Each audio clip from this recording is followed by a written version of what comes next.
बिस्मिल्लाहिर्रहमानिर्रहीम। अस्सलाम वालेकुम स्टूडेंट्स, उम्मीद है आप सब खैरियत से होंगे। International business chapter number 7, government intervention and regional economic integration. Last time we have studied this chapter, the basic concepts and the main risk of the business. आज हम उन कॉन्सेप्ट को थोड़ा सा हाईलाइट करेंगे और अपने मेन टॉपिक पे जो है चले जाएंगे। These are the concepts we studied in last lecture.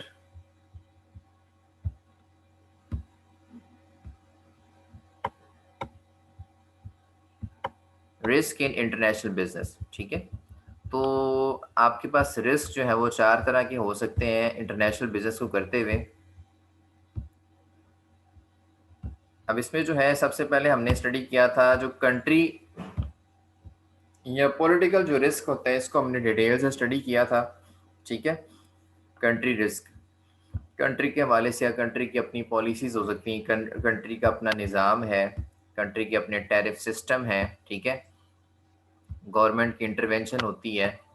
तो उस हवाले से ये सारे के सारे कंट्री की, जिस कंट्री में आप बिज़नेस कर रहे हैं ना, उस कंट्री की पॉलिसीज़ को आपको देखना पड़ेगा, उस कंट्री के मामलात जो हैं उनको आपको देखना पड़ेगा, उस कंट्री में जो लॉज़ हैं उनको देखना पड़ेगा, उस कंट्री में किस तरह से प्रॉपर्टीज़ को प्रोटेक्ट किया जाता है वो देखना पड़ेगा, उस कंट्री के जो टैरिफ्स हैं और नॉन टैरिफ या जो नॉन ट्रेड बैरियर्स हैं उनको देखना पड़ेगा, इन्वेस्टमेंट बैरियर्स हैं उनको फेस करना पड़ेगा, एथिकल वैल्यूज़ को देखना पड़ेगा, गवर्नमेंट किस तरह से इन मामलात में मुदाखलत करती है, उन चीज़ों को आपको देखना पड़ेगा। तो ये सारे के सारे जो है इनको हम ओवरऑल कंट्री रिस्क कह देते हैं। जिस कंट्री में आप बिज़नेस कर रहे हैं उस कंट्री में इस तरह की चीज़ों को आपको फेस करना पड़ सकता है, उनकी पॉलिसीज़, उनके लॉज़, उनके रूल्स एंड रेगुलेशंस, ठीक है। उसके बाद हम बात करते हैं जी करेंसी रिस्क का। जब आप इंटरनेशनल बिज़नेस कर रहे होते हैं ना, तो करेंसी रिस्क एक बहुत इम्पोर्टेंट फैक्टर है जो कि आपको फेस करना पड़ सकता है। ये जो डॉलर का उतार-चढ़ाव होता है ना, डॉलर कभी बढ़ गया, कभी आपका कम हो गया, ठीक है? तो इससे बड़ा नुकसान भी हो जाता है, बड़ा फ़ायदा भी हो जाता है, ठीक है? तो लिहाज़ा ये एक रिस्क की सूरत में आपके साथ-साथ चलता रहता है। फॉर एग्ज़ाम्पल आपने चीज़ जब मँगवाई है तो उस वक़्त डॉलर का जब ऑर्डर प्लेस किया है, उस वक़्त डॉलर का रेट कुछ और था, ठीक है? और जब पेमेंट देने की बारी आई है, तो फिर डॉलर का रेट कुछ और हो गया। फॉर एग्ज़ाम्पल आपने अगर जब चीज़ मँगवाई उस वक़्त डॉलर था जी ₹100 का, ठीक है? जब ऑर्डर दिया और जब 6 महीनों बाद आपका माल तैयार हो गया, जब आपको डिलीवर होने लगा तो उस वक़्त डॉलर हो गया 150 का, ठीक है? अब आपको तो एट दैट स्पॉट जो है वो 150 के हिसाब से डॉलर खरीदना है और पे करना है। आपको तो लॉस हो गया। आपने तो अपनी कैलकुलेशन की हुई थी कि ₹100 के हिसाब से कि मुझे डॉलर खरीदूँगा तो और पे कर दूँगा। तो लेकिन आपको जो है 6 महीनों बाद जो रेट होगा, उसके हिसाब से आपको डॉलर खरीदना पड़ेगा और पेमेंट करनी पड़ेगी बाहर। तो लिहाज़ा ये आपको एक रिस्क है जो फ़ेस करना पड़ सकता है। आपको बाज़ औक़ात लॉस भी हो जाता है और बाज़ औक़ात जो है वो फ़ायदा भी हो जाता है। लेकिन फ़ायदा किस तरह से होता है कि आपने जब ऑर्डर प्लेस किया तो ₹100 का डॉलर था। लेकिन जब आप पेमेंट करने लगे तो ₹80 का डॉलर हो गया। यानी कि आपको सस्ता मिल गया डॉलर और आपको ज़्यादा पैसे नहीं खर्चने पड़े उसी चीज़ को खरीदने के। यानी कि ₹20 वो चीज़ सस्ती मिल रही है आपको, इन अदर वर्ड्स। तो डॉलर करेंसी जो रिस्क होता है वो यही होता है कि जो आपकी करेंसी रेट्स हैं, एक्सचेंज रेट्स हैं, उनमें जो फ्लक्चुएशन आती है, उसमें जो चेंज आती है, उसकी वजह से आपको नुकसान भी हो सकता है और फ़ायदा भी हो सकता है। लिहाज़ा ये एक रिस्क है जो इंटरनेशनल बिज़नेस करते हुए हमें फ़ेस करना पड़ता है। उसके बाद जो आपके जो कमर्शियल रिस्क होते हैं, ठीक है? कमर्शियल लेवल पे आप जब चीज़ों को कर रहे होते हैं, ठीक है? तो वहाँ पे आपको ये रिस्क जो है वो फ़ेस करने पड़ सकते हैं, ठीक है? जब आप बड़े लेवल पे चीज़ों को करते हैं, तो वहाँ पे आपको बहुत सारे रिस्क जो हैं वो फ़ेस करने पड़ सकते हैं। तो एक तो होता है छोटे लेवल पे, छोटे स्केल पे जब आप चीज़ें करते हैं, तो उस वक़्त इस तरह के रिस्क नहीं होते, ठीक है? लेकिन जब आप बल्क में चीज़ों को कर रहे होते हैं, ठीक है? तो उस वक़्त आपको जो है कमर्शियल लेवल पे जब आप चीज़ों को लेके जा रहे हैं दूसरे कंट्री में, तो उस वक़्त आपको ये कमर्शियल जो रिस्क है उसको फ़ेस करना पड़ सकता है, ठीक है? फॉर एग्ज़ाम्पल जो है हम इस तरह बात करते हैं कि जो आपके पॉलिटिकल कमर्शियल रिस्क जो है बेसिकली पॉसिबिलिटी होती है when dealing with foreign trading partner. जब आप किसी फॉरेन ट्रेडिंग पार्टनर से डीलिंग कर रहे हैं, ठीक है? तो उस वक़्त जो है ये आपको कमर्शियली जो है रिस्क फ़ेस करने पड़ सकते हैं। क्योंकि इसके साथ साथ वो कंट्री रिस्क भी आ जाता है। ठीक है, ज़्यादा चीज़ें में आप डीलिंग कर रहे हैं, ज़्यादा बड़ी डीलिंग्स कर रहे हैं आप। ठीक है, कमर्शियल लेवल पे आप चीज़ों को लेके जा रहे हैं। ठीक है, एक होता है छोटा लेवल, एक होता है कमर्शियल लेवल, आपका बड़े वाला लेवल, जहाँ पे आप चीज़ों को बड़े लेवल पे डील कर रहे हैं, बड़े लेवल पे लेके जा रहे हैं, तो उस वक़्त जो आपके रिस्क हैं, वो भी ज़्यादा हो जाते हैं। उन चीज़ों के हवाले से टैक्सेस भी आपके ज़्यादा हो जाएँगे, उन चीज़ों के हवाले से आपके पॉलिटिकल इश्यूज़ भी ज़्यादा हो जाएँगे। ठीक है, इम्पोर्ट एक्सपोर्ट के हवाले से मामलात भी जो है वो मज़ीद तल्ख़ हो सकते हैं। तो जब कमर्शियल लेवल पे आप चीज़ों को लेके जाते हैं, तो उस वक़्त आपको इस तरह के जो रिस्क हैं, वो फ़ेस करने पड़ सकते हैं। ठीक है? उसके बाद इसमें जो लास्ट है, वो क्या जी, क्रॉस कल्चरल रिस्क होता है जी। क्रॉस कल्चरल रिस्क से मुराद क्या होता है कि हर जगह जो रहने वाले लोग होते हैं, वो एक तरह के नहीं होते। हर जगह की जो तहज़ीब है, जो सकाफ़त है, वो मुख्तलिफ़ होती है। ठीक है? जो तहज़ीब और सकाफ़त होती है, वो मुख्तलिफ़ होने की वजह से आपको उनकी तहज़ीब को समझना पड़ता है, ठीक है? जब तक आप उनकी तहज़ीब को, उनके रिवाज को, उनकी रस्मों को वगैरह को, ट्रेडिशंस को नहीं समझेंगे, तो वहाँ पे आपका सर्वाइवल मुश्किल हो जाएगा। आप वहाँ पे अच्छे तरीके से बिज़नेस नहीं कर पाएँगे। इसको हमने पहले भी स्टडी किया हुआ है, क्रॉस कल्चरल रिस्क को। तो वहाँ पे हम अगर हम सर्वाइवल अपना अच्छा चाहते हैं, अपने बिज़नेस को ग्रो करना चाहते हैं, तो वहाँ के जो क्रॉस कल्चरल रिस्क हैं, मतलब जो डिफरेंट कल्चर्स हैं, उनको हमें समझना पड़ेगा। हमें देखना पड़ेगा वो किस चीज़ को पसंद करते हैं, किस चीज़ को पसंद नहीं करते, तो हमें उनके मुताबिक चलना पड़ेगा। लिहाज़ा जब आप ऐसी इकोनॉमीज़ में डील कर रहे होते हैं, जहाँ पे उनके कल्चर्स, तहज़ीब, सकाफ़त मुख्तलिफ होती है आपसे, तो लिहाज़ा सबसे पहले आपको उनकी तहज़ीब, सकाफ़त के बारे में समझना है और उसके बाद जो है वहाँ पे अपना कारोबार जो है वो सेटअप लगाना है, ताकि आपको जो है फ़ायदा हो। अगर आप उनकी तहज़ीब, सकाफ़त या ट्रेडिशंस के ख़िलाफ़ कोई काम करेंगे या ख़िलाफ़ कोई ऐसी चीज़ें वहाँ बेचने शुरू कर देंगे, तो हाँ, हो सकता है आपको इसकी जो है बहुत वो सख्त किस्म के जो कॉन्सिक्वेंसेज़ हैं या जो रिज़ल्ट्स हैं, उनको फ़ेस करना पड़ सकता है आपको, ठीक है? तो ये मेन आपके पास 4 किस्म के रिस्क हैं, जो आप इंटरनेशनल बिज़नेस करते हुए फेस कर सकते हैं। कंट्री रिस्क हो गया, करेंसी के हवाले से फ्लक्चुएशंस का रिस्क हो गया, कमर्शियल लेवल पे जो आप चीज़ों को लेके जाते हैं, डीलिंग कर रहे होते हैं अपने फॉरेन ट्रेडिंग पार्टनर से, ठीक है? तो उस वक़्त जो है इस तरह के रिस्क आपको फेस करने पड़ सकते हैं, जब आप बल्क में डीलिंग कर रहे होते हैं। और उसके बाद क्रॉस कल्चरल रिस्क जो है वो मतलब आप जब सकाफ़तें मुख्तलिफ़ होती हैं, तहज़ीबें मुख्तलिफ़ होती हैं, तो इनके हवाले से हमें पहले उन तहज़ीब को, उन सकाफ़तों को, उनकी जो ट्रेडिशंस हैं, उनको समझना रिवायात को समझना पड़ता है। अदरवाइज़ जो हमारा सर्वाइवल वहाँ पे अच्छा नहीं रह सकता, ठीक है? सर्वाइवल मुमकिन नहीं है, अदर वर्ड्स में हम कह सकते हैं। तो अब नेक्स्ट हम इन ये देखते हैं कि ये जो हमें डिफरेंट किस्म की जो परेशानियों का सामना है, ये जो डिफरेंट किस्म के रिस्क हम फेस कर रहे हैं, आया कि हम इनसे फिर कैसे छुटकारा पा सकते हैं। अब ये जब भी आप इंटरनेशनल बिज़नेस की बात करेंगे, तो ये रिस्क आपको फेस करने पड़ेंगे, ठीक है? आप बेशक इन रिस्क के बारे में जानते हो ना हो, तो ना अनजाने में आप ये रिस्क फेस ज़रूर कर रहे होंगे, ठीक है? चाहे आपको इनका इन टर्म्स में पता हो ना हो कि इन रिस्क को कहते क्या, लेकिन हाँ, हर बंदा ये फेस करता है। अच्छा, अब इनके हवाले से हमने कंट्रीज़ भी यहाँ पढ़ा था, protectionism, tariff, non tariff barriers, customs, Kota,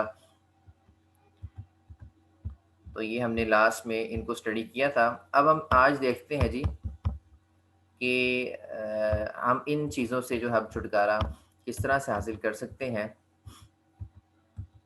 ये मैंने आपको कहा था कि ये भी पढ़ लीजिएगा, ठीक है? Types and effects of government intervention, ठीक है?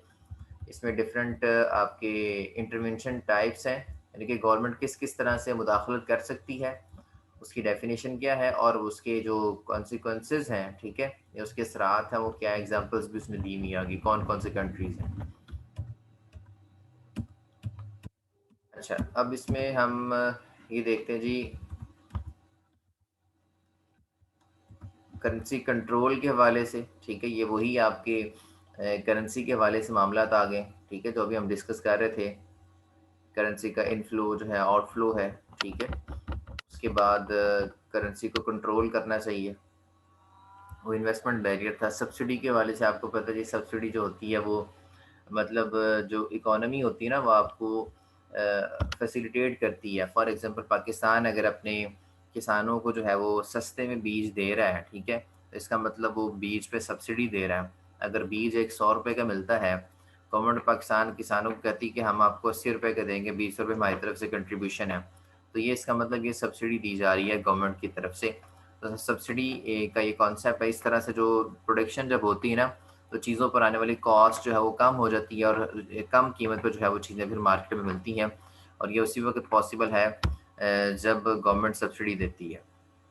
करेंसी कंट्रोल से मुराद ये होता है कि restriction on outflow of hard currency from the country on the inflow of foreign currencies. ठीक है, करेंसी कंट्रोल से मुराद ये है कि आप अगर मुल्क से बाहर डॉलर नहीं ऐसा नहीं चाहता कि मुल्क से बाहर डॉलर जाए, तो उस पर वो कंट्रोल लगा सकता है। ठीक है, या फिर ऐसा भी हो सकता है कि मुल्क के बाहर से कोई करेंसी मुल्क में ना आए। ठीक है, उस पर भी जो है वो कंट्रोल लगाया जा सकता है। जैसे कि अगर हम तुर्की की बात करें, तुर्की ने जो है अब ये शुरू किया है कि डॉलर को वो मिनिमाइज़ कर रहे हैं अपने कंट्री में। ठीक है, डॉलर की जो करेंसी पे कंट्रोल कर रहे हैं कि डॉलर को मिनिमाइज़ किया जा सके और जो तुर्किश करेंसी है उसको ज़्यादा जो है वो चलाया जा सके। ठीक है, और इस तरह से डिफरेंट कंट्रीज़ जो है वो करेंसी के कंट्रोल करते हैं। मतलब कोई करेंसी मुल्क में ना आए या कोई करेंसी मुल्क से बाहर ना जाए। ठीक है, इसके ऊपर डिफरेंट किस्म के कंट्रोल लगाए जा सकते हैं। तो ये बेसिकली इन्वेस्टमेंट बैरियर्स भी हम इनको कहते हैं। अगर कोई बाहर से आके अपनी करेंसी में यहाँ पे कारोबार करना चाहता है और हम उस करेंसी को नहीं चाहते कि फॉर एग्जांपल अगर कोई डॉलर्स को बाहर का बंदा है जिसके पास डॉलर्स हैं, वो पाकिस्तान में इन्वेस्ट करके यहाँ पे कारोबार करना चाहता है, तो हमने एक पॉलिसी बनाई कि हमने डॉलर यहाँ पे आने नहीं देना। ठीक है, हमने करेंसी का कंट्रोल लगाया हुआ है। तो लिहाजा वो बंदा जो है फिर अब यहाँ पे काम नहीं कर सकेगा, उसके लिए एक इन्वेस्टमेंट बैरियर आ जाएगा, वो अपनी इन्वेस्टमेंट यहाँ पे कर नहीं सकेगा। तो इस तरह से ये एक किस्म का इन्वेस्टमेंट बैरियर है जब डिफरेंट कंट्रीज जो है करेंसी के कंट्रोल लगाते हैं, करेंसी के आउटफ्लो इनफ्लो पे रेस्ट्रिक्शंस लगा देते हैं, तो डिफरेंट इन्वेस्टमेंट बैरियर्स का जो है सामना करना पड़ सकता है जो बिजनेसमैन होते हैं, इन्वेस्टर्स होते हैं उनको। ठीक है,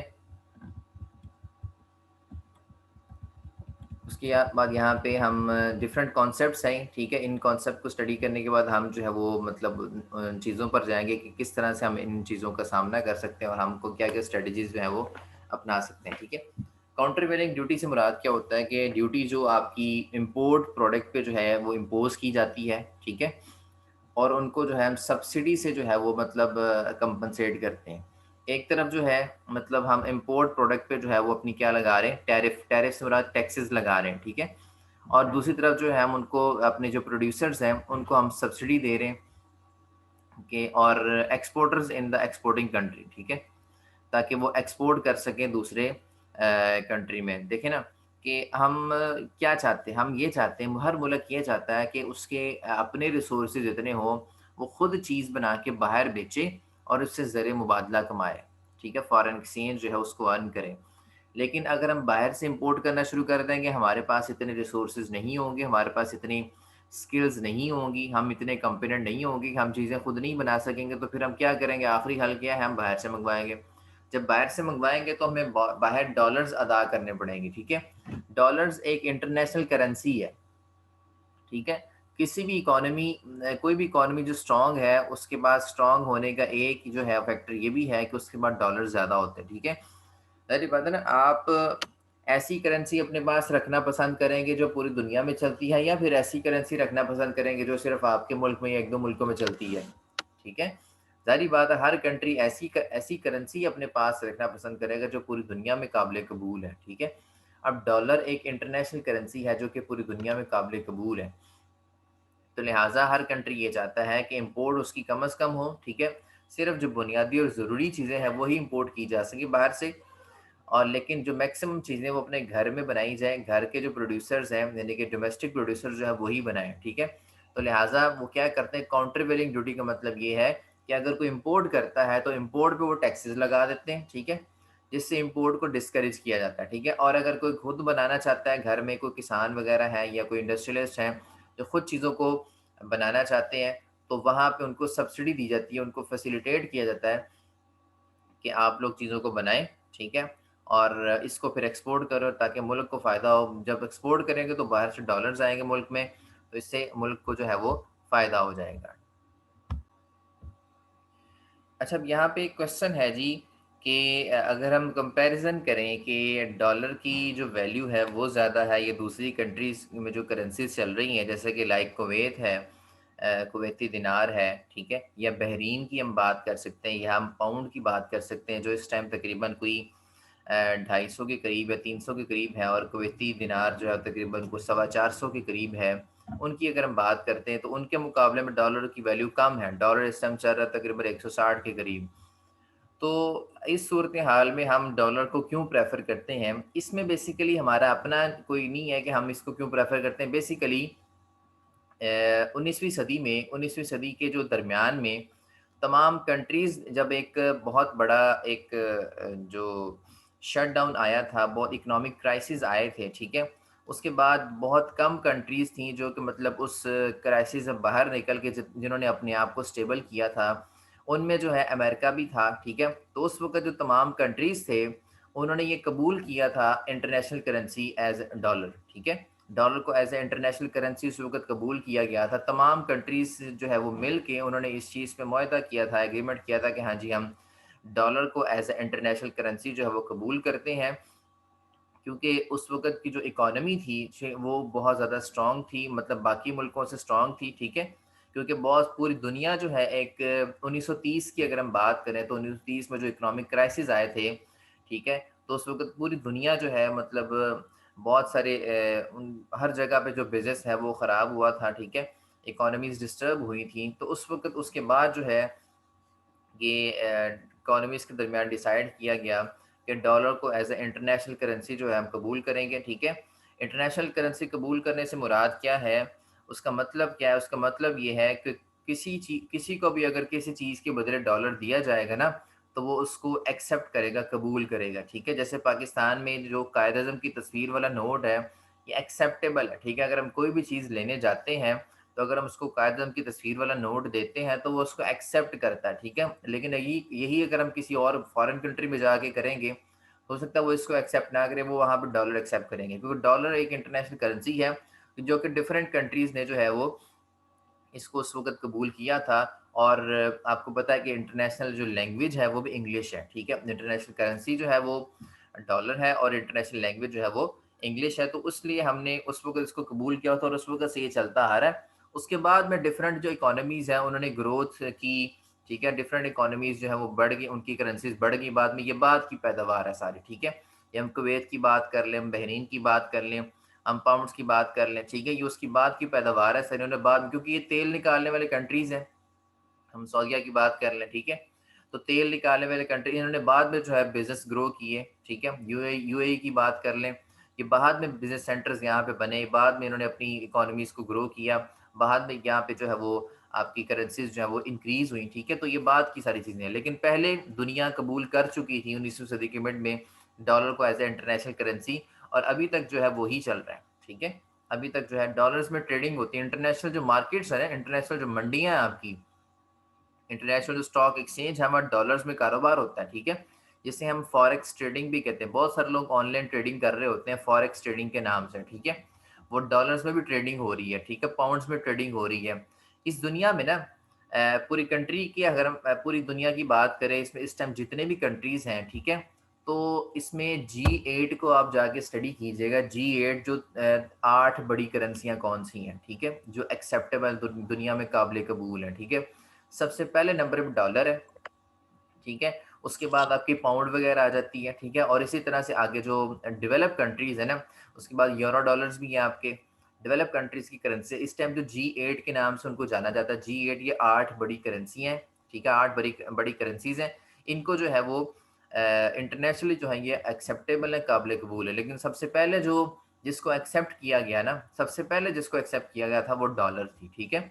और वही अब तक जो है वो चल रही है। पाउंड भी एक्सेप्टेबल है, ठीक है? यूरो डॉलर भी एक्सेप्टेबल है, ठीक है? लेकिन ये बाद की चीज़ें हैं।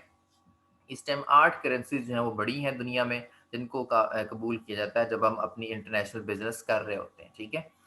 Hope this is the answer of the question. अच्छा, जो उसके बाद एक कॉन्सेप्ट हमारा यहाँ पे आता है जी डंपिंग का, ठीक है? डंपिंग क्या होती है बेसिकली, कि जब आप एक चीज़ बना रहे हैं, फॉर एग्ज़ाम्पल आपने एक चीज़ ₹100 की बनाई है, ठीक है? लेकिन आप उस चीज़ को ₹100 से भी कम पे अगर आप बाहर बेचेंगे ना, तो ये कॉन्सेप्ट आपका जो है वो डंपिंग कहलाता है, ठीक है? Pricing exported products at less than their normal value, generally less than their price or domestic or third country markets, or at less than production cost. आप जब अपनी चीज़ों को उनकी प्रोडक्शन कॉस्ट से भी कम प्राइस में बेचेंगे ना, तो इस कॉन्सेप्ट को आप डंपिंग कहेंगे, ठीक है?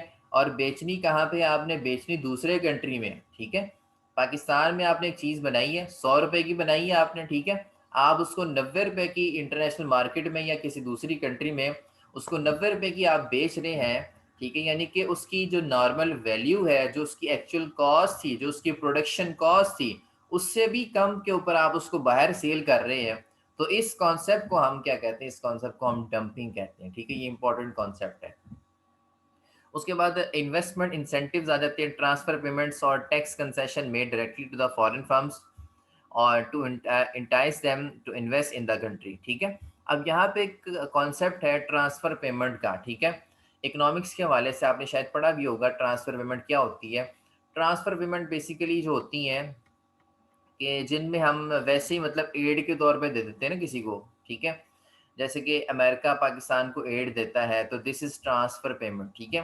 ट्रांसफर पेमेंट बेसिकली वो पेमेंट होती है जिसमें हम फिजिकली कोई चीज़ों की ट्रेड नहीं कर रहे होते, ठीक है, जो वैसे ही दी जाती है, ठीक है। वैसे ही एक कंट्री दूसरे कंट्री को दे देता है, ठीक है। इसमें कोई फिजिकली चीज़ों की ट्रेड नहीं की जाती, कोई चीज़ें नहीं बेची जाती और चीज़ों के बदले पैसा नहीं होता, ठीक है।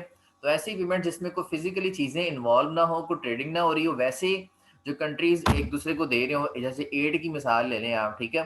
तो ऐसी पेमेंट्स ट्रांसफर पेमेंट्स होती हैं। ट्रांसफर पेमेंट्स वगैरह हो गई, ठीक है, या फिर टैक्स में कंसेशंस होगी, ठीक है, made directly to foreign firms, ठीक है। ये हम फॉरेन फर्म्स को क्यों दे रहे हैं, हम फॉरेन फर्म्स को जो है पैसा क्यों लगा रहे हैं, ट्रांसफर पेमेंट्स क्यों कर रहे हैं, फ्री में पैसे क्यों दे रहे हैं और उनको टैक्स में कंसेशन क्यों दे रहे हैं। वो इस वजह से हम देते हैं कि ताकि वो हमारे कंट्री में आके इन्वेस्ट करें और हमारे जो फॉरेन डायरेक्ट इन्वेस्टमेंट है वो इंक्रीज हो जाए। एक कॉन्सेप्ट होता है फॉरेन डायरेक्ट इन्वेस्टमेंट का। फॉरेन डायरेक्ट इन्वेस्टमेंट बेसिकली क्या होती है, जब कोई बाहर से कंट्री आके हमारे कंट्री में इन्वेस्टमेंट करेगा ना, तो इसको हम फॉरेन डायरेक्ट इन्वेस्टमेंट कहेंगे। जब फॉरेन से इन्वेस्टमेंट होगी आपकी डोमेस्टिक, आपके अपने कंट्री के अंदर, तो इसको आप फॉरेन डायरेक्ट इन्वेस्टमेंट कहेंगे। अब इसको बढ़ाने के लिए इन्वेस्टमेंट इंसेंटिव्स दिए जाते हैं। ये हमारे इन्वेस्टमेंट इंसेंटिव्स हैं, ठीक है। ये फॉरेन डायरेक्ट इन्वेस्टमेंट को इंक्रीज करते हैं, ठीक है। हम उनको ट्रांसफर पेमेंट्स करेंगे, बगैर कोई उनके साथ डीलिंग किए उनको पैसा भिजवाएंगे, एड वगैरह देंगे, ठीक है, या डोनेशंस वगैरह देंगे उनकी कंट्री में, और उनको टैक्स में कंसेशंस देंगे, और उनके लिए हम जो इन्वायरमेंट, अट्रैक्टिव इन्वायरमेंट बनाएंगे कि आप यहाँ पे आएँ और हमारे कंट्री के अंदर जो है वो इन्वेस्टमेंट करें, ठीक है। तो उम्मीद है आपको ये कॉन्सेप्ट जो है समझ आ गए होंगे। काउंटरवेलिंग ड्यूटी क्या होती है, टैक्स और सब्सिडीज वगैरह की हमने इसमें बात की थी कि एक तरफ टैक्स लगा दें इंपोर्ट पे और दूसरी तरफ हम सब्सिडीज दे दें, उससे ऑफसेट हो जाएगा। डंपिंग क्या जी, प्रोडक्शन कॉस्ट से भी कम पे आप बाहर बेच दें, एक्सपोर्ट कर दें, डंपिंग है। इन्वेस्टमेंट इंसेंटिव क्या, कि आप टैक्स में कंसेशन दे दें, ट्रांसफर पेमेंट्स कर दें, विदाउट मूविंग ऑफ गुड्स आप लोगों को एड वगैरह दे रहे हैं, डोनेशन दे रहे हैं ताकि वो आपकी कंट्री में आके इन्वेस्टमेंट करे, इसको हम इन्वेस्टमेंट इंसेंटिव्स कहते हैं। तो ये डिफरेंट कॉन्सेप्ट थे, हमने इनको स्टडी किया। तो मेजर मेजर जो हमारा जो टॉपिक है वो क्या है, कि जो हमने डिफरेंट किस्म के जो रिस्क पढ़े हैं ना, हमने कंट्री रिस्क देखा, हमने कमर्शियल रिस्क की बात की, हमने क्रॉस कल्चरल रिस्क की बात की, हमने जो फॉरेन एक्सचेंज जो करेंसी का जो रिस्क है, जो उसमें फ्लक्चुएशंस आ रही हैं, हमने उसकी बात की। तो ये जो तमाम किस्म के रिस्क हैं ये आपको फेस करने पड़ेंगे आप जब बिजनेस कर रहे होंगे, ठीक है। तो इन मतलब चीज़ों से हमने छुटकारा कैसे हासिल करना है, ये हमारे पास आपके पास डिफरेंट स्ट्रेटजीज आ रही हैं, ठीक है। कि how firms can respond to government intervention, अगर गवर्नमेंट मुदाखलत करती है, ठीक है, आप किसी बाहर कंट्रीज में इन्वेस्टमेंट कर रहे हैं या बाहर किसी कंट्री में आप जो है कारोबार कर रहे हैं, तो अगर गवर्नमेंट मुदाखलत करती है तो मैनेजर्स के लिए क्या स्ट्रेटजीज होनी चाहिए, फिर मैनेजर को इस सूरत हाल में क्या करना चाहिए, ठीक है। मैनेजर क्या कर सकते हैं, मैनेजर क्या करेंगे, research together knowledge and intelligence, ठीक है। सबसे पहला काम मैनेजर ये करेंगे कि उस कंट्री के हवाले से जो है नॉलेज इकट्ठा करें, मालूमात इकट्ठी करें, ठीक है। इंटेलिजेंस का मुजाहरा करें, इंटेलिजेंटली जो है चीज़ों को लेकर के चलें। वहाँ देखेंगे किन चीज़ों पे ज़्यादा फोकस होता है, किन चीज़ों पे रेस्ट्रिक्शंस हैं, ठीक है। तो उसके हवाले से फिर वो सबसे पहले मालूमात इकट्ठी करेंगे कि हम जिस कंट्री में बिज़नेस करने जा रहे हैं वहाँ का निज़ाम किस तरह से है। वहाँ पे बहुत सारे टैक्सेस तो नहीं है, वहाँ पे बहुत सारे मतलब जो है रिस्ट्रिक्शंस तो नहीं है, वहाँ पे ट्रेड बैरियर्स बहुत ज़्यादा तो नहीं है। कभी भी आप ऐसी कंट्री में जाके बिज़नेस नहीं करेंगे जहाँ पे आपको बहुत, कभी भी मैनेजर जो है वो अपने बिज़नेस को ऐसे कंट्री में नहीं लेके जाएगा जहाँ बहुत किस्म के ट्रेड बैरियर्स का सामना हो, बहुत किस्म के टैक्सेस हों या बहुत रुकावटें हों बिज़नेस करने में, या वहाँ के जो रिवायात हैं, जो सकाफ़त है वो मतलब उसको अचीव करना, उस पर उतरना मुश्किल हो, ठीक है। तो सबसे पहले नॉलेज इकट्ठा किया जाएगा उस इकोनॉमी के हवाले से जहाँ पे आप बिज़नेस करना चाह रहे हैं। नॉलेज इकट्ठा करने के बाद आप अगला स्टेप मैनेजर का क्या होगा, ठीक है? ये सारे स्टेप इसलिए हैं ताकि हम इन रिस्क को मिनिमाइज़ कर सकें और अपने लिए जो है वो मतलब जो एक डायरेक्शन है वो उसको हम स्ट्रीमलाइन कर सकें, हम अपनी डायरेक्शन को आसान बना सकें, अपने लिए जो है राहें हमवार कर सकें बिज़नेस करने के लिए, ठीक है? नॉलेज इकट्ठा करने के बाद जहाँ पे आपने बिज़नेस करना है उस इलाके के हवाले से, उस कंट्री के हवाले से नॉलेज इकट्ठा करने के बाद आपने क्या करना है, मैनेजर क्या करेगा, choose the most appropriate entry strategy कि किस तरह से इसके अंदर आप एंटर हो सकते हैं, कि कौन-सी ऐसी स्ट्रेटजी अपनाएँ कि हम यहाँ पे इज़िली एंटर हो सकें, ठीक है? अब यहाँ पे फॉर एग्ज़ाम्पल एक बात करते हैं, ताइवान फॉक्सकॉन की बात की जा रही है। एक कॉन्ट्रैक्ट मैन्युफैक्चरर था एप्पल का, ठीक है? एंड अदर इलेक्ट्रॉनिक फर्म्स का, built a factory in the Brazil partly to avoid the country's high tariffs on imported goods। अब देखिए ना, आपके पास 2 ऑप्शंस हैं कि या तो आप जो है वो इंपोर्ट कर दें, ठीक है? इंपोर्ट करवाएँ अगली कंट्री में। देखें, अगर हम पाकिस्तान की मिसाल लेते हैं, पाकिस्तान से अगर कपड़ा जा रहा है, हम बात करते हैं पाकिस्तान से अगर ब्राज़ील में कपड़ा जा रहा है, ठीक है? तो ब्राज़ील में जो इंपोर्ट करने वाला बंदा है, ज़ाहिर-सी बात है आप तो एक्सपोर्टर हैं और ब्राज़ील में जो बंदा कपड़ा आपसे खरीद रहा है वो इंपोर्टर है। अगर ब्राज़ील में इंपोर्ट करते हुए बहुत ज़्यादा टैरिफ्स लग रहे हैं, ठीक है? इसका मतलब जिस बंदे को आप चीज़ बेच रहे हैं वो बहुत सारे टैक्सेस पे करके उसको खरीद रहा है और वो महँगी चीज़ जा रही है ब्राज़ील। ब्राज़ील की मार्केट्स में आपकी प्रोडक्ट बहुत महँगी है। आपकी प्रोडक्ट्स क्यों महँगी है? क्योंकि ब्राज़ील इंपोर्टेड गुड्स पे बहुत ज़्यादा टैरिफ लगा रहा है, बहुत ज़्यादा टैक्सेस लगा रहा है। तो इस सूरत-ए-हाल में आप क्या करेंगे? बजाए इसके कि आप वहाँ चीज़ें एक्सपोर्ट करें, आप अगर आपका बिज़नेस का लेवल बड़ा है, तो आप वहाँ पे अपना एक यूनिट लगा लेंगे, ठीक है? वहाँ पे आप अपनी एक फैक्ट्री बना लेंगे ब्राज़ील के अंदर, ताकि ब्राज़ील के लोगों को इम्पोर्ट ना करनी पड़े पाकिस्तान से, बल्कि वो जो वहाँ पे आपने प्लांट लगाया है या जो वहाँ पे फैक्ट्री आपने लगाई है, वो उसी से डायरेक्टली जो है इस्तेफ़ादा हासिल करें। For example Coca Cola, Pepsi जो है मल्टीनेशनल कंपनीज़ हैं, ठीक है? अब ऐसा नहीं होता कि किसी एक कंट्री में बन रही है और सारे अब Pakistan Coca Cola, Pepsi import नहीं करता, ठीक है? क्योंकि इतनी ये बड़ी कंपनीज़ हैं, इतने लोग इसके यूज़र्स हैं, इतने लोग इसको इस्तेमाल करने वाले हैं। अगर इसको इंपोर्ट करना शुरू कर दिया जाएगा तो इस पे तो टैक्सेस बहुत लग जाएँगे, ठीक है?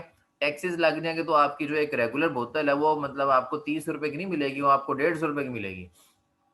ठीक है? अगर इसके ऊपर टैक्सेस टैरिफ लगा दिए। फिर कोको कोला जो पेप्सी जो बड़े बॉटलर्स हैं, इन्होंने क्या सोचा कि हम चीज़ों को मतलब एक्सपोर्ट ना करें, ताकि लोग जब इनको इम्पोर्ट करेंगे तो उनको ज़्यादा महँगी पड़ेगी। उन्होंने क्या किया, उन्होंने हर कंट्री में जो है ना एक-एक डिफरेंट-डिफरेंट जो जगह पे प्लांट्स लगा दिए। अब पाकिस्तान के अंदर आप देख लें, फैसलाबाद के अंदर आप देख लें प्लांट लगे हुए हैं, ठीक है? पेप्सी का लगा हुआ है, कोको कोला का लगा हुआ है, तमाम जो बड़े सिटीज़ हैं, वहाँ पे इनके अपने प्लांट्स लगे हुए हैं। अब फॉरेन कंपनीज़ हैं, अमेरिकन कंपनीज़ हैं ये, ठीक है? तो यहाँ पे उनके प्लांट्स लगे हुए हैं, ठीक है?